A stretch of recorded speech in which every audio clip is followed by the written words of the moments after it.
शहरातील 9 वसाहतीतील मंजुळे पेट्रोल पंपा शेजारून जाणाऱ्या रिंग रोडला असलेल्या जॉगिंग ट्रॅकच्या कडेला झाडाझुडपांचं साम्राज्य पसरल्यानं सकाळ सायंकाळ फिरण्यासाठी घराबाहेर पडलेले महिला, ज्येष्ठ नागरिक याच जॉगिंग ट्रॅकचा वापर करतात। या रस्त्यावर अनावश्यक झाडे झुडपं वाढलेली आहेत। रात्रीच्या वेळेस फिरायला जाणाऱ्या नागरिकांमध्ये भीती निर्माण होत आहे। पालिका प्रशासनानं सदर जॉगिंग ट्रॅकसह परिसरातील रस्त्यावर वाढलेली झुडपे काढावीत अशी मागणी नागरिकांनी केलेली आहे।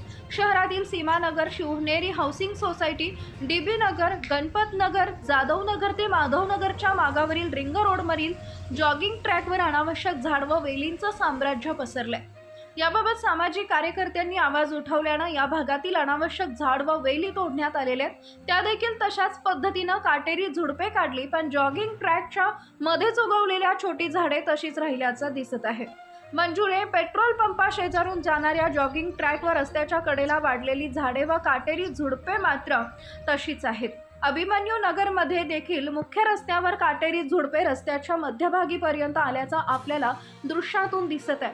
आता झोपेचं सोंग घेतलेल्या नगर परिषद प्रशासनाला जागे करण्यासाठी पुन्हा कोणाला पुढाकार घ्यावा लागेल की काय असा प्रश्न सर्वसामान्यांच्या नागरिकांच्या मनात उपस्थित होतोय। शहरात असलेल्या जॉगिंग ट्रॅक, सार्वजनिक मोकळे भूखंड हे स्वच्छता करण्याचे व स्वच्छ ठेवण्याचं काम नगर परिषद प्रशासनाचं आहे। यासाठी सटाणा शहरवासियांचा वर्षाला लाखो रुपये खर्च होतं, परंतु प्रशासनाला आपल्या जबाबदारीचा विसर पडल्याचं दिसून येत आहे। पालिका प्रशासनानं तात्काळ स्वच्छता मोहीम राबवून अनावश्यक झाडे झुडपे रस्त्यावरून जा-ये करणाऱ्या नागरिकांना दिलासा द्यावा अशी मागणी परिसरातील रहिवाशांनी केली आहे।